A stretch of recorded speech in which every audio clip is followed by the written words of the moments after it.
Welcome to the WebCMS video tutorial on form elements. Form elements are the building blocks of your form. They define the kinds of input you collect from users.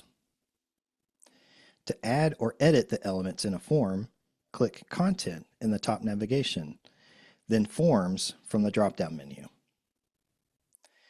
Select your form from the list, or create a new one as outlined in the previous tutorial on forms.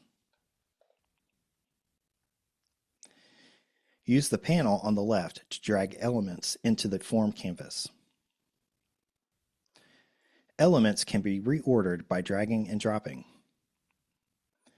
To delete an element, click the trash can. Remember, this cannot be undone. When you select a field, its settings appear in the right-hand panel. Each element has multiple settings. The label is the field name that appears to users and is used as the column title in submission data. This is required. The description field provides an optional short instructional help text or a tip. This appears below the field to help guide the user.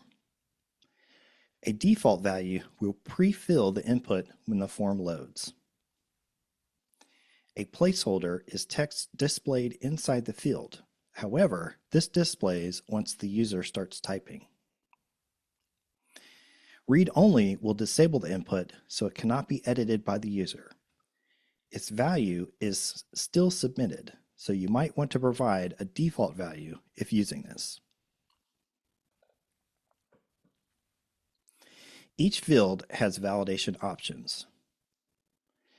The error message is shown when validation fails and replaces the default error message. Mark any element as required, and the user must complete the field before submitting the form. Validation provides optional input rules to ensure proper formatting. Add a minimum or maximum character length, or use regular expressions, also called regex, for advanced validation. Helpful WKU patterns are available in the knowledge base. There are several types of elements, and it's important to use the right one to collect data. An example of each form element can be viewed on the CMS example site. Short text and long text are basic text input fields for single-line or multi-line responses.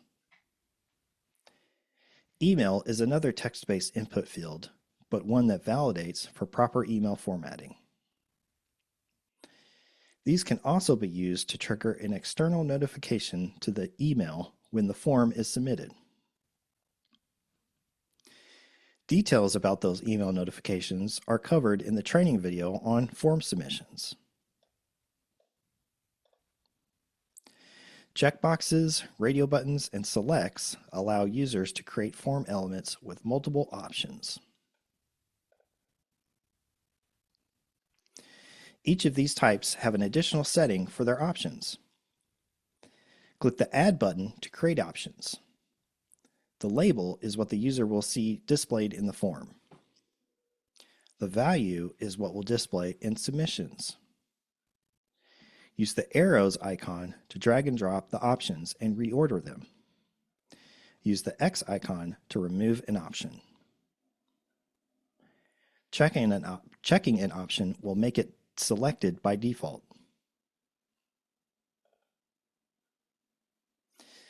Checkboxes display a list of options to select where multiple can be selected. Radio buttons also display a list of options. However, only one can be selected. Use these when comparing options, and quick response is a priority. Drop-downs display the options in a drop-down list that expands when clicked. Only one option can be selected. These are useful if you have more than 5 to 7 options. A toggle creates a switch style element for options like yes, no, or on, off. Use it when the choice is simple and doesn't need multiple options like a drop-down or radio buttons. The free text element provides a small WYSIWYG editor that allows you to add text anywhere in the form. This can be used for instructions in between elements or adding disclaimers to the end. Date and time fields provide calendar-style menus. They also ensure that dates and times are well formatted and consistent. A default date or time can also be set. Date expands a calendar-style menu to select dates. Time expands a menu with 30-minute increments. The date-time input provides both. When you are done, make sure to save and launch the changes.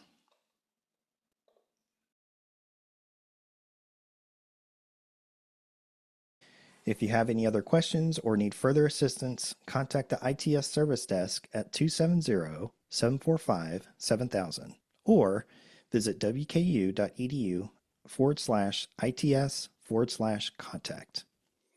For examples, best practices, and other helpful information, visit wku.edu/webcms.